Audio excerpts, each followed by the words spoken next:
Nasaan ang asawa mo? Nasa swimming pool, Dad. Gusto daw niya mag-relax. Stress siya sa problema sa supermarket. Where's Betsy? Betsy, nasa kwarto. Nag-aaral ng Excel. Tapos gagawa daw siya ng spreadsheet. Mukhang naiingit siya sa'yo.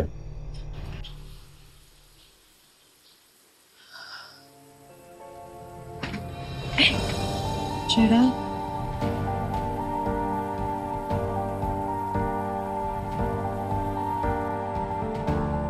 Galing ako sa pool. Muntik pa pala tayo magkasabay.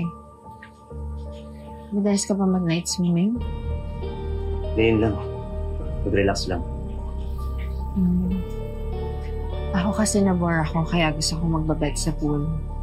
Kasama kasi ng asawa ko yung asawa mo. Nag-chess. Wala tayong magagawa doon. Father and daughter bonding nila yun. Pwede bang swimming na yung bonding natin? Eh, sino man ang hindi may insecure sa'yo, yung dati niyang ex, asawa mo na ngayon. Check. Well, Dad. Lahat tayo. Masanay na lang sa unique situation na to. But we both moved on. We moved on with Betsy and ako, kasama si Gerald. Hindi naman nila tayo binigyan ng dahilan para mag-doubt sa kanila, di ba? Actually, I find it weird up to now. My wife is your husband's ex. Imagine, yung mga kaibigan ko nga tinatanong sa akin, pare, paano ba yan? Yung manugang mo. Naging ex ng asawa mo ngayon, bago pa naging kayo. Andito tayo ngayon sa isang bahay. Alam ko na iniisip nila. Sige, alis na ako.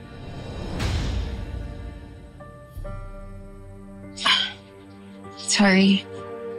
Kung halimbawa, matukso si Gerald at saka si Betsy, may mangyari sa kanila, di para akong iniputan ng aking manugang. May sinasadya. Baka-affect ko pa doon, Dad? No. I'm confident with whatever we have with Betsy, whatever I have with Betsy. So, mabigat lang ang loob mo kay Gerald because ex siya ni Betsy? Teka. Nananadya ka ba? Ano nananadya? Lumalayo nga ako sa'yo eh. Wait. If you're thinking I'm insecure dahil kay Gerald, well, you're wrong. You know, I'll do anything to protect you. Mukhang hindi. Kasi sa reception pa lang ng binyag, papaiwatig ka na eh. Hindi nagpapahiwati. Nagsitripan lang kita. Nagkataon lang ba na magsiswimming ka ngayon? O baka naman sinempuhan mo, nagsiswimming din ako. Pero alam mo, kahit na ibang lalaki ang gumawa ng ginawa ni Gerald sa'yo, ipaglalaban ko yun. I'm your father. Hindi ko palalampasin yan. So sinasabi mo gusto ko tang sabayan? Okay. Lalangoy ako kung kailan ko gustong lumangoy. Hindi mo pagmamayari ang pool.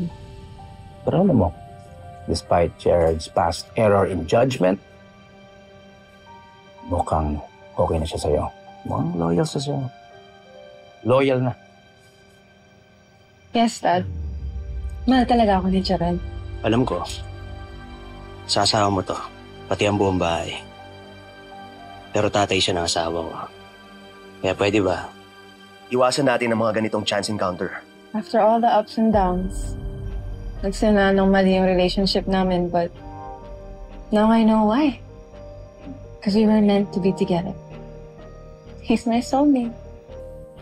Feeling mo, alam mo GGSS ka. Alam mo ibig sabihin nun? Ganyan din kami ni Betsy. She's my queen now. Gwapong-gwapo sa sarili. Nakakainit ka ng ulo. Pag-swim na. Let me tell you one thing. Never leave your king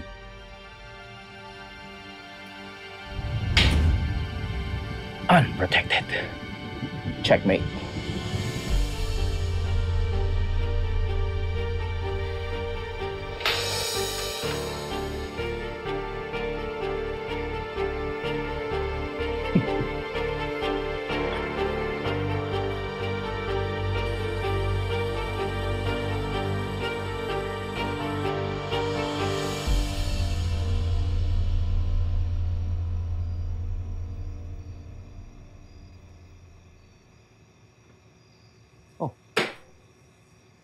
Nag-swimming ka?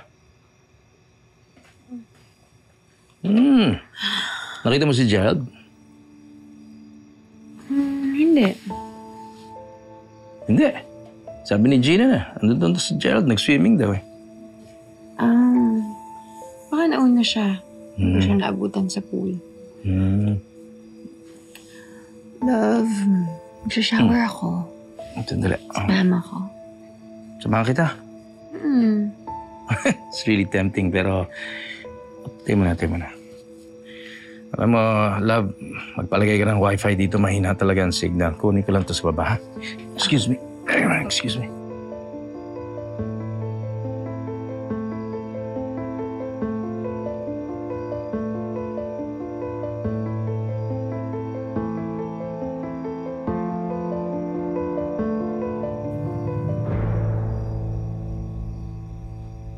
Mallory, okay?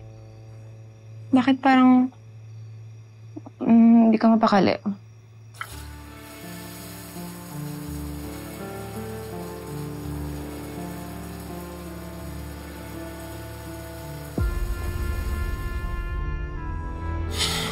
Wala, mahal ko. Isip ko lang yung tungkol kay Val. Wala pa kasing update yung mga pulis eh. Well, hindi mo na-control yun, so huwag ka na magpaka-stress, okay? On a lighter, brighter note, mukhang sinisirasa na ni Betsy yung training ko sa kanya. Nagkwento si Dad na nag-aaral daw siya kung paano gamitin ang Excel spreadsheet. Isn't that good news? Parang may interest na siya sa business namin. Sana nga matino siya. Ayaw maka-apekto sa atin kung ano mang kapalpakan na gagawin niya. Hindi ako magpapakahirap na makuha yung tiwala ng daddy mo para lang mauwi sa wala.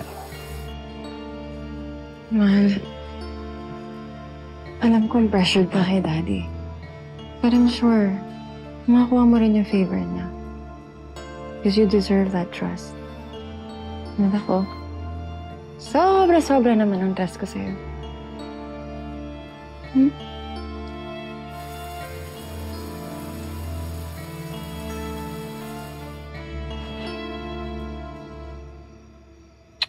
Tulog na tayo?